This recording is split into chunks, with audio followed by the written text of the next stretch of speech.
Welcome to Church Pulse Weekly. Carey Newhoff here, along with Savannah Kimberlin from Barna Group. Man, I'll tell you, we are heading into the very tail end of 2020. Thank goodness. Savannah, fun fact, my team and I bought this little hashtag called everybodyhates2020.com. It's a website. No way. Yeah, we did. We have a little giveaway for leaders at the end of the year. But it was a fun team moment when we came up with that. That one was still available. A lot of people do not like 2020. Did you know that? I'm shocked that was still available. What a score. Good work. I know. It is a score. Anyway, if you go to that at the end of the year, there'll be some goodies. But that's not why we're gathering today. We're gathering today because we're going to have some time with one of the best leaders I know, and that is Craig Groeschel. He's been at this a long time, like some of our leaders, a mentor to just thousands, perhaps millions of leaders. And he is the host of the Craig Groeschel Leadership Podcast, New York Times bestselling author, the founding pastor of Life.Church. And he and Bobby Grunwald and the team have pioneered innovations like YouVersion, the Bible app that's been downloaded, I think, about 400 million times. Last time I asked Bobby about that. They also pioneered Church Online. So we talk about all of that and more in this wide-ranging interview. And he's also got a brand new book, which will release, I believe, in February. And it's all about sort of the mental health journey, about, getting control of your mind and your thoughts. And anyway, Craig's one of my favorite people. I am so excited to be able to share that conversation today.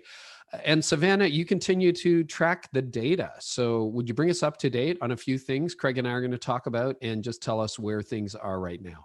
Sure. Happy to. Thanks, Carey. So one of the things that we talk about with Craig that's tied to that book that he will be releasing in the very near future is emotional health. We know that emotional health is disrupted. We know that senior leaders are struggling, but to maybe put some numbers around what we all know. In 2016, we asked pastors how their emotional well-being was. So we chose that wording very specifically because perhaps emotional well-being can look a little different than mental health or, however you would interpret that, right? And in 2016, 85% said that they were doing pretty good. So that was great. And then in August of this year, we asked the exact same question, same wording and everything, and only 50% said that they were doing pretty good. So the number dropped from 2016, 85% down to 50%, just affirming that emotional health of leaders, it's really struggling right now. Yeah, I remember when David shared that with us, David Kinnaman, he said that's like in pollster terms, crisis levels. And I remember a conversation you and I had very recently where there was a significant alteration in a stat. Normally you see a couple percentages here or there every year. There's a trend line, went down 5%. But that's a pretty dramatic drop, is it not? Just to put it in context, Savannah? Oh yes, very, very dramatic. And the question is, are we going to swing out of it? Are numbers going to return back? Are we going to see percentages in the 80s again in the near future? We don't know. All that we really know is the reality of the crisis of this moment and that there will be long-term implications. But what those will be, we don't know, but we need to prepare. Okay. Anything else that you're tracking right now, Savannah? Yeah, for sure. So additionally with Craig, we talk about rallying a staff around a mission during a tough year. So especially when your staff may be distanced or when relationships can get tense, during a tough time, and 2020 certainly has been tough. We wanted to gauge this fall how leaders are feeling about their church staff being aligned in regards to mission. So we asked this question, asked them to respond. My church's leadership is all aligned in our understanding of our church's missional focus. So is that true of you? And we saw in September that only 26% of pastors strongly agreed. And then another half, 49%, somewhat agreed. But that 26% that strongly agreed, that's not quite as strong of an agreement as I would hope to see. Which again, just affirms the fact that it's been a tough year. And so maybe a call to arms or a call to action for leaders today is how are you doing with rallying your staff around your mission during a tough year? Well, we're recording this on the day that we're releasing the episode, which is the Monday before Christmas, just to timestamp this. And I did the interview with Craig last week, and I thought what he had to say about leading his team and what he learned just about the wide variety of opinions was fascinating. He's so wise in this, and I would encourage you to lean in extra hard when we get to that part of the interview. But Savannah, what was so funny, I was telling you before we started recording this, like our province, Ontario, Toronto, that city, we're going to have a provincial lockdown right after Christmas by the looks of it. Wow. So I jumped on the live feed of the premier, the governor of our province, and I'm watching the comments scroll by as he's delivering the news. And it's as divided as you can be. Like, Sure. this commenter says, "Oh, I can't believe we're not locking down today." Others are like, "It's all a lie." Other people are like, "Where are their masks?" Other people are like, "This isn't enough. It's too much. It's like you're killing business." It's like, oh, and I've just noticed like a general irritation factor, particularly in December, of people that I know of to be good humor people.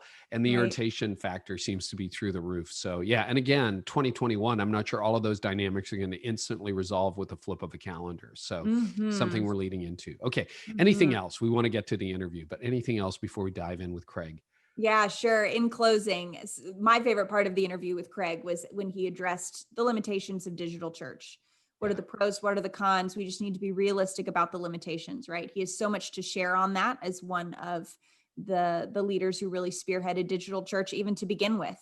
And so we see in our data that the majority of leaders, they certainly understand the limitations and difficulties. They see that those are a reality. There are so many limitations and difficulties. And so it was good to kind of to ground those insights that Craig will bring in data of saying, okay, yes, people see that there are limitations. So how do we then think about them? So it's good to know that it's about 71% that say that there are limitations. Yeah, and I would agree with that, but I would encourage again for leaders to lean in because I've written an awful lot about this as Barna has over the course of 2020. And again, you get pretty extreme opinions. And I find most pastors are pivoting pretty hard straight back to in person. So I talked to Craig about that because he told me in the summer when we were chatting back and forth, he just said, I'm going 100% in on digital and 100% in person. And so I unpacked that with him a little bit. And he says something really interesting to me about even as the person who was part of the team that invented digital church, or at least brought it into its modern incarnation, he did not take it as seriously prior to COVID as he takes it now. So I would encourage you to listen with some nuance to that one, leaders, if you would. I think the truth is always somewhere in the middle. And hopefully that helps. Savannah, as always, thank you so much. If people want more, they can go to barna.com/digital church, where all things that we will be talking about seem to live these days. That's barna.com/digital church. So without further ado, my conversation with Craig Groeschel. Craig Groeschel, welcome back, man. Hey, Carey. I'm always excited to talk to you both on podcast and just in general friendship. It is. It's been a crazy year, and I got to tell you, you've been one of those lifelines for me. Just someone who will pick up the phone and chat and just talk about life and how it's going on the inside, but also all the strategy issues we're faced with. So it's a joy to have you back on. So much has changed since the last time you were on the podcast, and you've had the year of your life, I would assume, or close to it. It's got to be up there in the top 5. I would like to start here. When Life.Church got shut down for the first time ever in your ministry for in-person gatherings, what was that like for you? Like, can you just relay sort of the mental sequence of what March 2020 did to you as a leader who's used to preaching over 36 locations, to tens of thousands of people every weekend, and all of a sudden, boom, it's over? Yeah, I think, for any pastor and for most leaders in different, whatever field they're in, it was indescribably disorienting. And I was one, I had friends that were saying, hey, this is going to be a real deal. It's going to last probably till summertime. That seemed way long to me. I was more on the shorter end of projections. It seems silly now to even that I was that foolish to think that way. But we were shutting down in March with the hopes of being open again in Easter, which is just, I'm embarrassed that I didn't have more foresight than that. But it was I mean, it was really, really scary. It was something that none of us in any, field had ever faced before. So emotionally, it was disorienting trying to lead through it. There's no rule book. I was joking around with our church because just like where you lead and where everyone listening is, there's so many extreme opinions. I was joking and said, next time we go through a global pandemic, racial unrest, social tension, and election like we did in the U.S., I'll know how to lead through it. I've got experience, but none of us did then, and so it was it was really, really, really difficult. What did you learn about yourself and about crisis leadership over this last year? So I've been leading Life.Church for 25 years and had 5 years of church leadership before that. So I've seen a fair bit. It's not like I'm 28 years old. So I've been through some different things, and I'm pretty confident in crisis leadership. So I've been through different types of crises before, and in difficult times, people want to be led, and so it's not as hard as you think. There's some basics. You have to communicate over and over again. You have to bring the why behind everything that you're doing. You don't have to get it necessarily right. You just have to, you kind of lead with a little bit of uncertainty and bring explanation behind it. And people want to be led, and so it's not that difficult. When this hit, though, it hit me in a different way than it had before, and it just seemed to be more complicated than I was anticipating. So what I learned about myself in the early stages, Carey, I think I learned that my identity was more wrapped up in some things that I probably didn't think it was wrapped up in. Okay. And I had to kind of untangle that. I learned that, interestingly enough, I learned our church is way stronger than I thought we were. It's kind of what I told our staff, that I didn't think we could survive what we survived. Mm-hmm. And not only survived, but in some ways made more of an impact than we would have otherwise. Not in every way. I'm not like one of those people that say, now it's incredible at all. I'm realistic, but our church was stronger than I thought. Our staff, my gosh, I found out just, I thought they were amazing before, and my love and admiration for them went way up.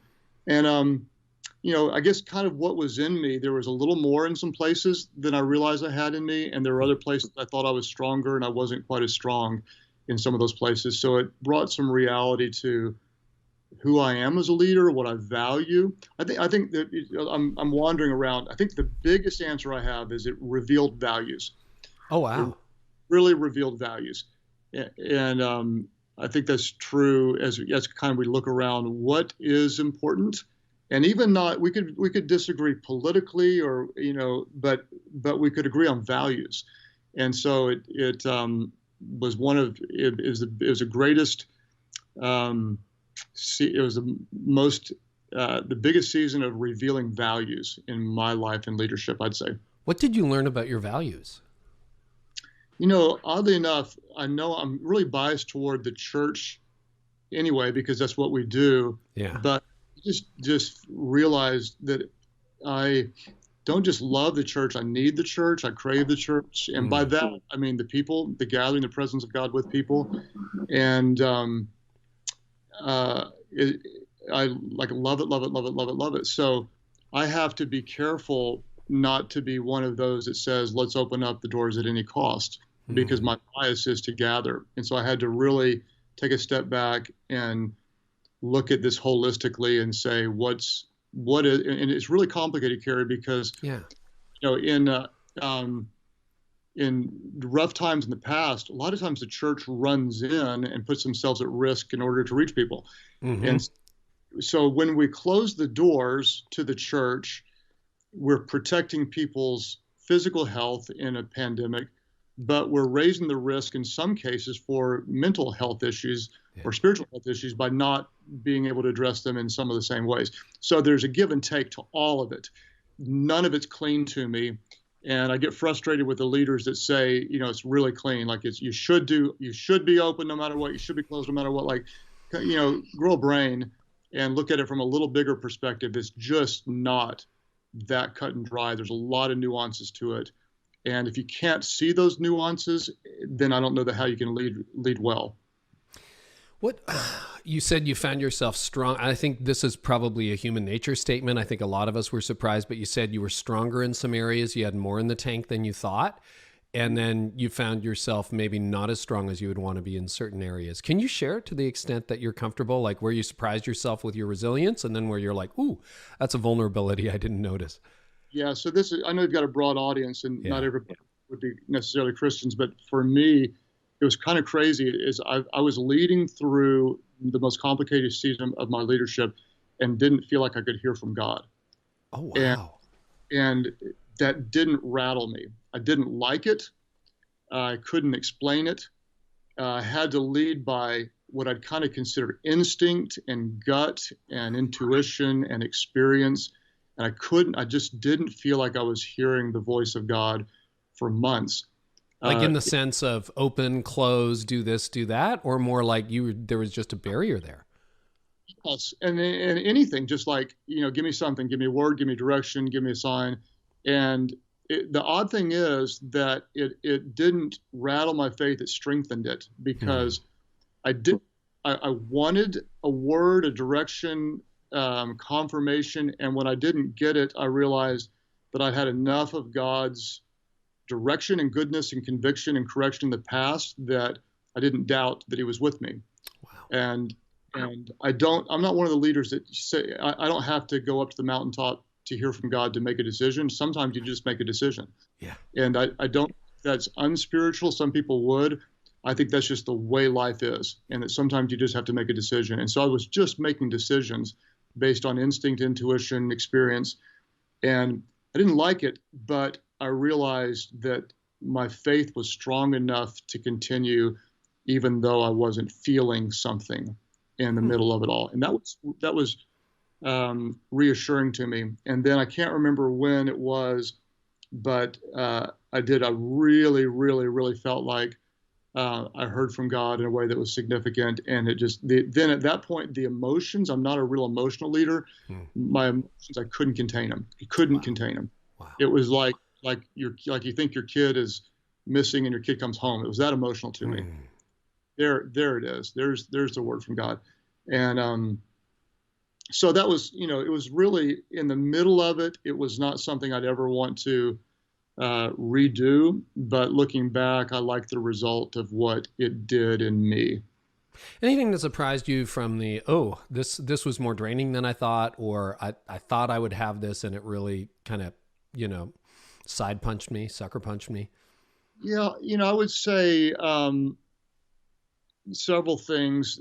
I wouldn't have told you that my identity was wrapped up in the number of people in the room, because our rooms are smaller. And so our total attendance can be kind of big, but I don't preach to a lot of people. And then when I was preaching to nobody, I just realized, or nobody in the room, that was super emotionally and spiritually disorienting to me. And I was wondering, how real is it without the people there? So I had to adjust my kind of my emotional barometer to that.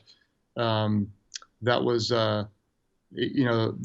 one issue. And then I didn't realize how politically diverse our team was. I love that we are really diverse in a lot of different ways. I just didn't realize before, because we've been so mission focused.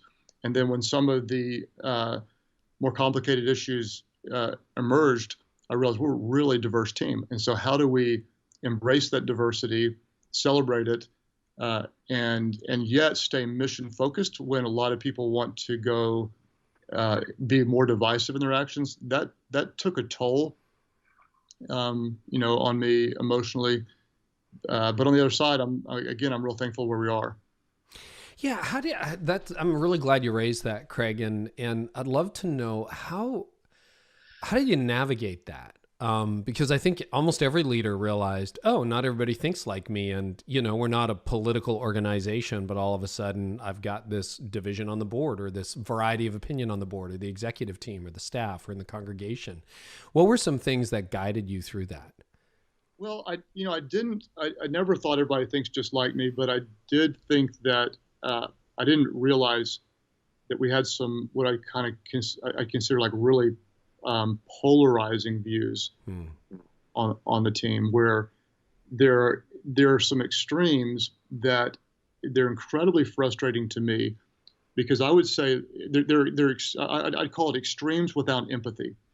I have some really extreme views, and I'm never going to pretend like I don't. But at the same time, I really work incredibly hard to have empathy and to have a genuine understanding of how someone born in a different part of the world, raised in a different family, maybe with a different color of skin or different background, different fears, different opportunities, and different threats, how that person can love the same God I love or not, and think in an entirely different way than I can think. And I didn't realize how many, a few of our team members and a lot of our church members don't think beyond their little social media bubble. And that someone that thinks in a different way can't be a Christian, or isn't right, or there's no way they're a spiritual person, or whatever. And that was incredibly frustrating to me. And so I felt like I spent a lot of time trying to help people see, if you're that small-minded, you're always going to have a limited impact. And as a leader, you're not going to be a great leader if you don't have some extreme views. You've got to have some extreme views and opinions. That's the mark of any great leader. We're going to be weird in ways. We got strong biases, and we got incredible passion, and we've got blind sides, all that kind of stuff. But if we're only listening to respond and never listening to understand, then we can't have a real impact. And I became frustrated at how different pockets of the church, our church and just the church, would let some issues become more important than the main mission, and not be able to love someone that had a different viewpoint on an issue. So that's my tone, and leadership is shifting some to address a problem I wasn't as aware existed before all of this. Boy, we could spend the whole hour on that. Just before we leave it, when you think about a meeting where these opinions are surfacing, whether that's a board, a senior leadership team, a staff meeting, or even maybe you're meeting someone in your congregation, and they've got divergent views, how do you refocus them on the mission? Like, how do you listen but not let it become the vaccine, no vaccine, open, close, mask, no mask? How do you not get stuck in those ruts? Well, I think one thing you have to do is, I think you have to acknowledge both sides, and I think you have to give some credibility to both sides. You could take all of those issues, open, not open. We kind of talked about that. Yeah. There's a reason why being open really does matter, and there's a reason why being open is risky. Mask, no mask. There's a reason why there's a lot of data that says they work, and there's a lot of people that say they don't work. At the end of the day, no matter what you believe, you got to think about the other person in the room, and you got to be loving in your attitude. Vax, no vax. There's a lot of people think it's the answer, and other people think you're going to get a chip in and you're going to die and whatever. And so, what you have to acknowledge and genuinely understand why people would think in both ways, and so that you've got credibility with both people. If you can have, like, I've got pretty strong views on all those things, but I've worked to have an understanding of the reason why someone would think in a different way, and respect it, like genuinely respect it.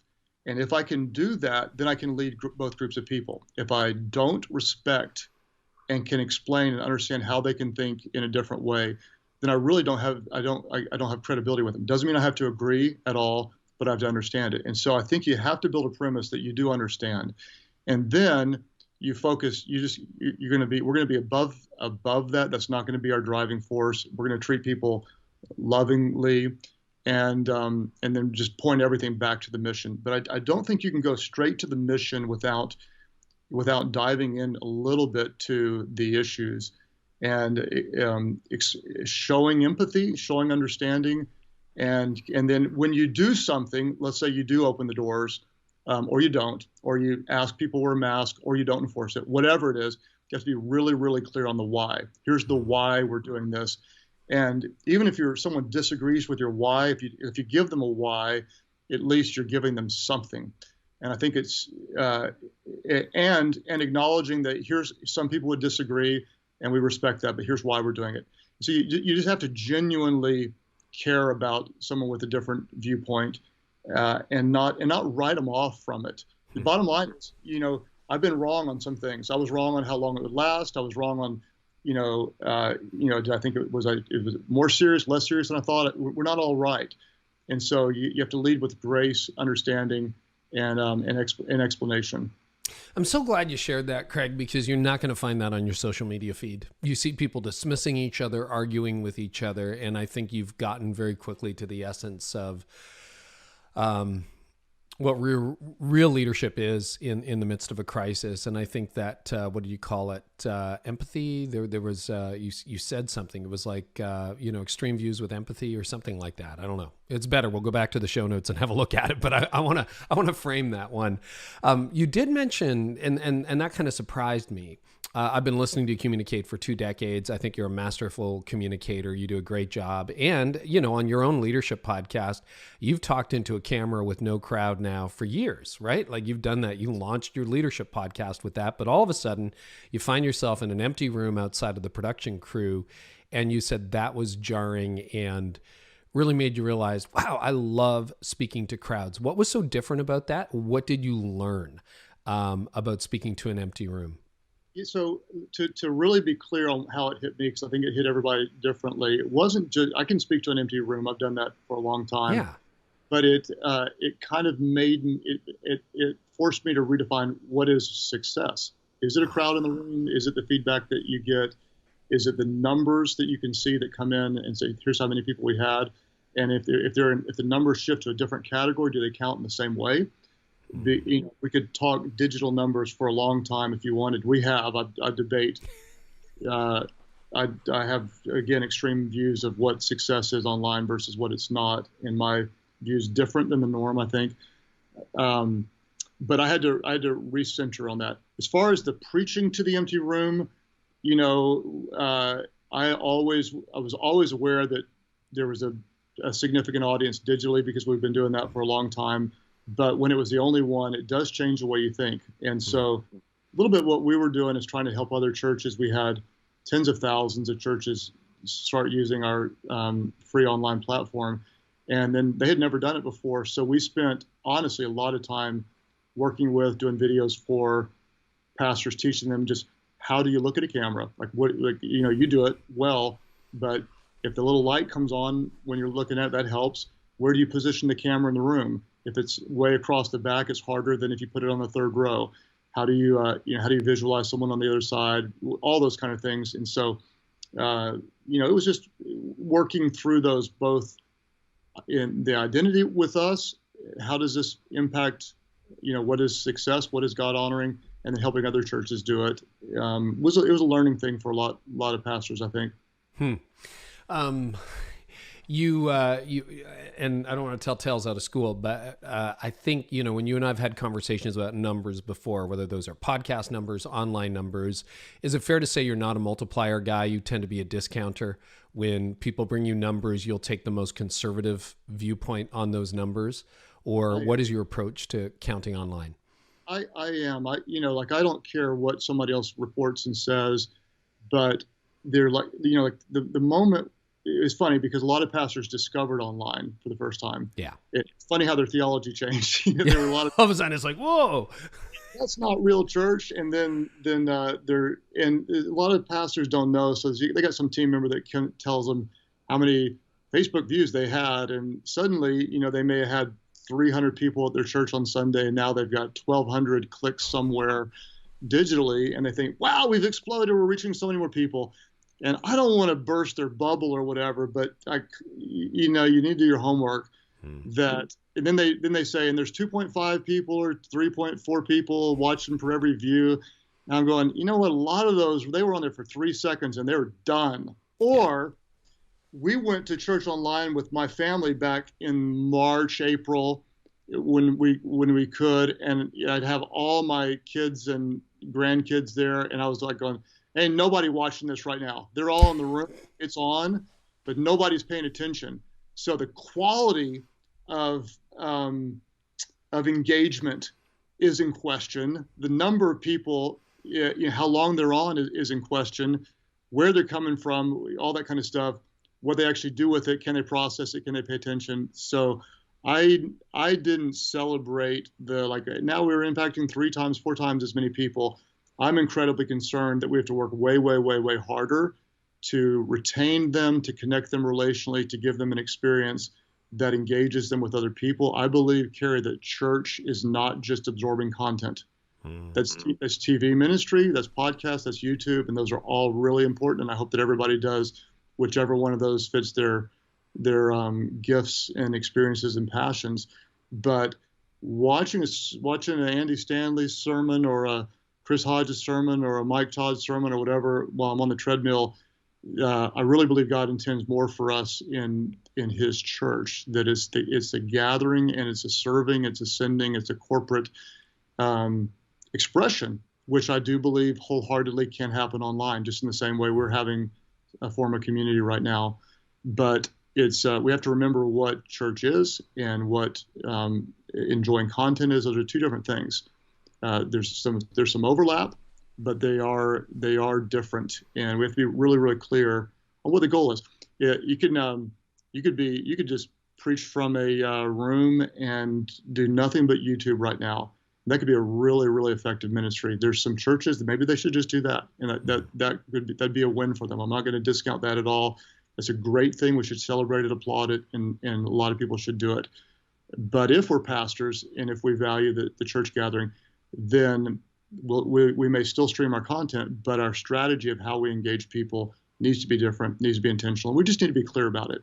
And so that's why I make a distinction between what's a real win for us versus just a click and a number someone gives me on a page. I think that's really good. I know you and I talked over the summer a couple of different times as we were all trying to figure that out. And I really appreciated it because I asked you one day about multiplier and you're like, no multiplier. Like, I think you're right. I think there's this idea we all have as pastors or communicators about what's happening in the average home when a family's watching and everybody's attentive and focused and taking notes. And then there's the reality of what's happening and the kids are climbing all over the place and you're cooking breakfast and it's like, wow, okay, that's what's really happening. Scrolling on social media and it's I hear you, Craig. So you guys pretty much, I think you could say that Life Church either invented church online or was one of the absolute first movers in that space through what Bobby Grunwald brought to your team. And we've talked to him about that on the podcast before. We'll link to that in the show notes. But all of a sudden, the system got tested in a way it has never been tested. And you got an opportunity to see last year what online church could deliver and what it couldn't deliver in probably a setting you'd never experienced in the 15 years prior to that. What did it deliver on that you hoped it would deliver on? And then were there some things it just couldn't deliver on in your view? So initially, and I'm assuming most churches saw something similar to this, we saw a really big spike. Yeah. So, and then, March was big, Easter was biggest, and then we saw a pretty dramatic slide all the way till about the end of May. Then it stabilized and climbed back up. So what we do know is that the reach is real, meaning we can impact people all over the world, and that's really special. We knew that before because we've been doing it for a long time. A lot of churches discovered it, and then we kind of just discovered it in a new and more emboldened way. Like this is really, really shouldn't be just an afterthought for any of us. It should be at the front of our minds all the time for the rest of our ministries. So, there was that part of it. I forgot your question again. What did it deliver on? And you've kind of started to answer that. And then where did it not deliver? Where you're like, ooh, these are the weaknesses of the system. we did some things, Carey, that were, we added a Wednesday night online experience. That's not innovative, nothing fancy about that, but it created a midweek connection that was super important to our people.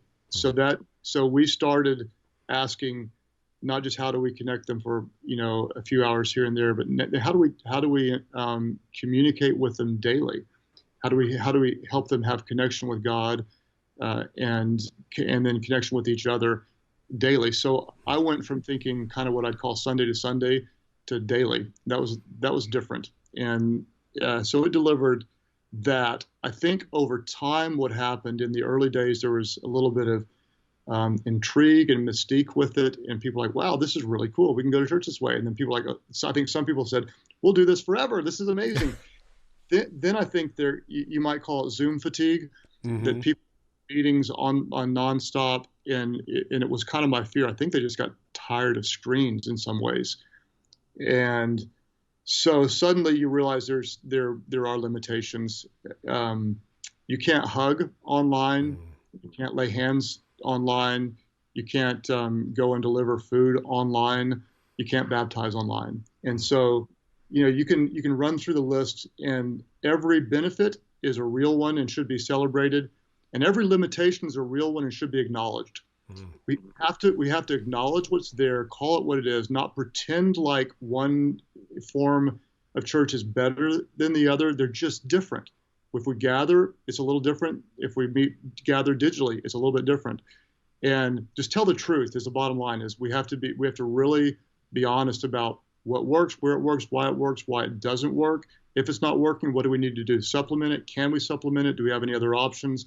And if we're really trying to make disciples, we want to use everything that's there, but we can't pretend that it's all equal. It's not. There's benefits and costs to all the different forms of expression. I remember as you were reopening for in-person services, you told me that you're going 100% in on online and 100% in on in-person. Can you unpack that thinking a little bit, and how do you still feel that way now all these months later, or what are you learning about that 100% online, 100% in person? Yeah, I do. So, again, we've been doing online church online, like little, not streaming, but church online with real live interaction, pastors, teams, hundreds and hundreds of volunteers all over the world, really big numbers since 2006. We've got a lot of experience. We have a team. I don't want to just, it may sound weird to say numbers, pretty substantial staff team that runs it. But for me, it was always something I valued, but it wasn't at the front of my mind. And so what this did is it brought it to the front of my mind. It had to, for everybody. And it hasn't dropped, is kind of the way I'd say it now that we're able to meet physically most places again. So what happened is it was a real important part of our strategy to some people. Now we want it to be a real important part of our strategy to all of our people, all of our team. And that's I think the best way to say it. And that's kind of moving forward basis. It's like, hey, from what we've learned, it's important to everybody now. Yes, and there are some people, they're not going to think about it as much, but certainly everybody should think about it more, and most of us should think about it often. It is a higher priority. And it should be for everyone doing any form of ministry and leadership, in my opinion, moving forward. And then 100% in on physical. What are your thoughts behind that? Well, so I don't know, man. I've been wrong a lot, so I'm willing to be. But what's going to happen in the future? I wholeheartedly believe that there's going to be a solution. Meaning, no matter what you believe about the vaccine, it works. Or we get herd immunity, or there's a higher tolerance, or it morphs and it's not as the virus isn't hurting as many people, or whatever. If you look back historically, Carey, I think we'd be just crazy not to think that people are going to go to concerts again, movies again, sporting events again, and church again. So I am leading with 100%. I'm 100% convinced, again, I could be wrong, but in my mind, I'm not wavering in my faith that people are going to gather again. So we opened up a couple of campuses in the middle of the pandemic. And I'm betting that however long, name it, 18 months, 2 years, 5 years, whatever it is, that's going to be a necessary part of the landscape of Christianity. I'm betting on the gathering long term, as well as I'm betting on digital long term. And I also believe personally that there'll be some people that probably never go back to a physical location because they've learned a different expression of worship digitally, and so they won't. But I also believe there's people that wouldn't have gone to a physical building before that will go now because they're hurting in a way that's different than they were hurting before. So whatever the percentage of people that is, we want to be positioned to minister to them. And so we're not shrinking back on either strategy. We're just as aggressive in like in our world, our language would be planting physical churches or campuses, and we're still planning on doing it. And we've redeployed some resources more toward not just online church, but social media, YouTube, the tail podcast, the whole, content distribution, as well as supporting other churches. We're putting a ton of money into YouVersion to create a tool that churches can use all the time, not just, to read the Bible, but I can't say too much yet. Same with Church Online. We've really, put, lots and lots into that to make it a better experience for churches. And so we're doing what we can both to impact people through our ministry. And then we just feel really passionate that if we can help make it available to other churches and make it better for them, that's part of our calling. And so we want to do that too. And on behalf of all the leaders, let me just say thank you for that massive investment. Everybody benefits from it. And if you haven't, like the free Bible app, YouVersion, you just search Bible app. Last time I talked to Bobby, it's like almost, is it 400 million installs or something globally? It's crazy. It's an insane number. And And I'll say too to you, I haven't had a chance yet. Everybody does their part, right? That's something we can, and, but you offer tremendous value, and I just have to compliment your leadership, your content. Long before you were known broadly, you were creating valuable content, and it's a result of your content, your integrity, your relationships, your just behind the scenes hard work that now you've got a broad audience. And that's a gift. And so, we don't brag like, hey, we've created the YouVersion Bible app. Look how great we are. That's just our thing. And that wasn't my thing back when I was 28 or 30 years old. We weren't able to do that, but we were able to share our little church van someone donated with another church. And that's what we could do back then, And so every church can do whatever their thing is, or every Christian or, ministry, and you just do it. And so anyway, I wanted to say to you, thank you. You added a ton of value to my personal leadership, and our whole team loves what you produce. It's super helpful. Well, thank you so much, Craig. And you're a big part of it. I mean, the conversations are very, very helpful to me.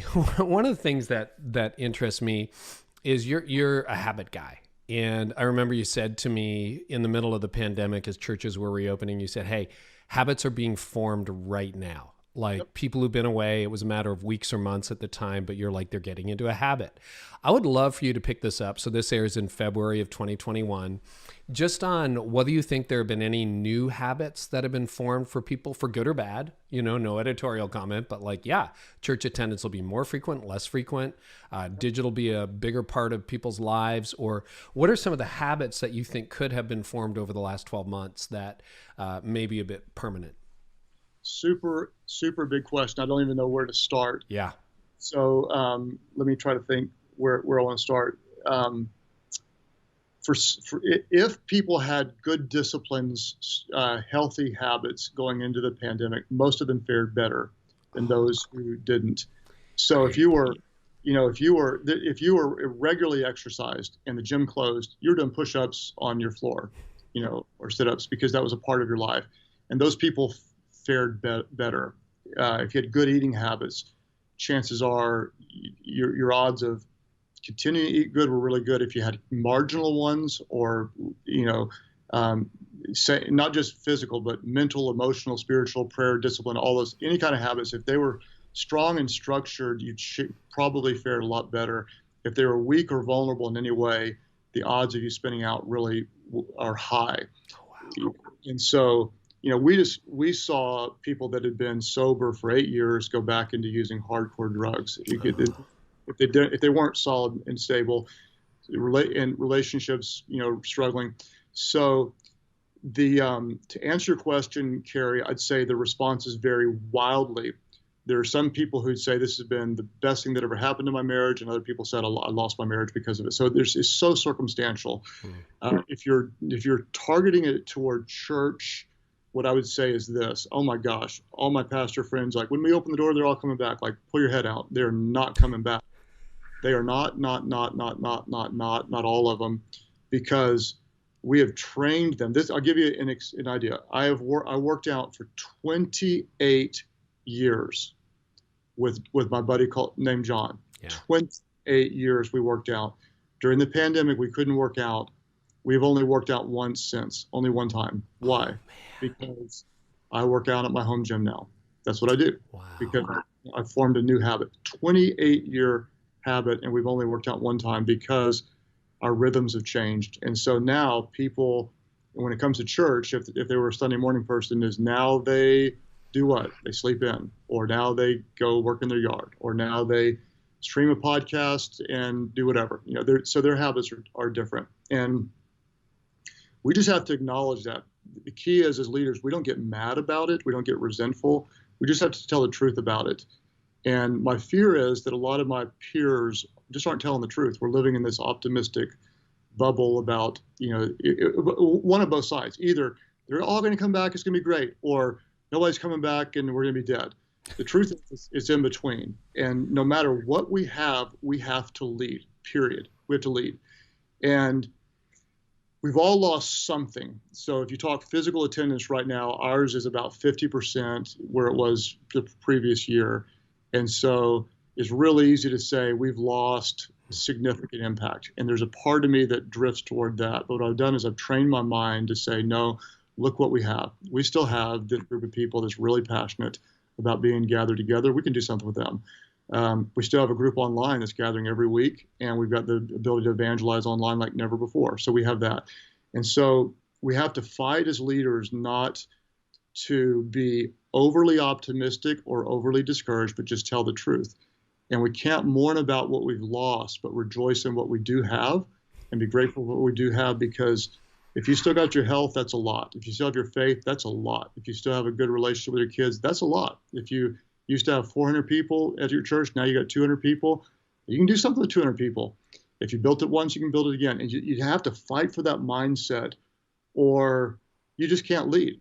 If we're defeated, if we're hurting, if we're afraid, if we're negative, if we're pessimistic, if we're down, if we're doubting, if we think it's over, or if we're too optimistic and aren't looking at it realistically, then we can't. Whatever we have to tell the truth about it, then we have to stand up and just lead toward the desired result. And I guarantee we've got something to do. Okay. You're in Coastal now. You got something to do. You got growth problems, or they're not coming problems that should engage you, and it shouldn't work to let it not discourage you, but let it pull the best out of you. You have what it takes. Christians, you have the Holy Spirit dwelling within you. You still got the Word of God. You can still preach. You can preach like you got online giving. Thank God we live in today. If this had happened years ago, there'd be no online giving. You got digital reach. If that happened years ago, we wouldn't have that. We live in a good day to face. This is a good time in history for us to face these problems. And yes, there's more tension, more division, more hurt, more anger, more fear. And what better time to get the gospel out than in that climate? So we got our work cut out for us. Let's just try to wake up and fight for that mindset. So that's part of the full conversation I had with Craig Groeschel. The rest is going to come out early in 2021, around the time that his brand new book releases. It's called Winning the War in Your Mind. So for those of you who are watching this rather than listening to it, you can see I got a copy here. I've read through the book. It is a fantastic book. It'll be available mid-February, February 16th. So the full interview, including the portion you heard on Church Pulse Weekly, plus an awful lot more about just the battle he's had as a leader in his mind, and some of the stuff he shared. I said to Craig, most of the time as leaders become more popular or more seasoned, they become less vulnerable. My impression of Craig is that he keeps becoming more vulnerable. And I so admire him for that. So thank you so much for tuning into Church Pulse Weekly. We have some fresh episodes throughout the holidays. So we're going to be hearing from Rich Velotis and others.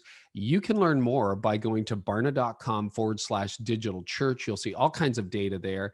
We're doing our best to keep you informed, and we're looking forward to picking up in the new year again with some fresh data, fresh insights. Thank you so much for listening. If this episode has helped you, feel free to subscribe and maybe share it with a few friends as well. And if we don't chat before Christmas, very Merry Christmas. I promise you, myself, the team at Barna, we are praying for you. We're cheering for you. And I'm so thankful that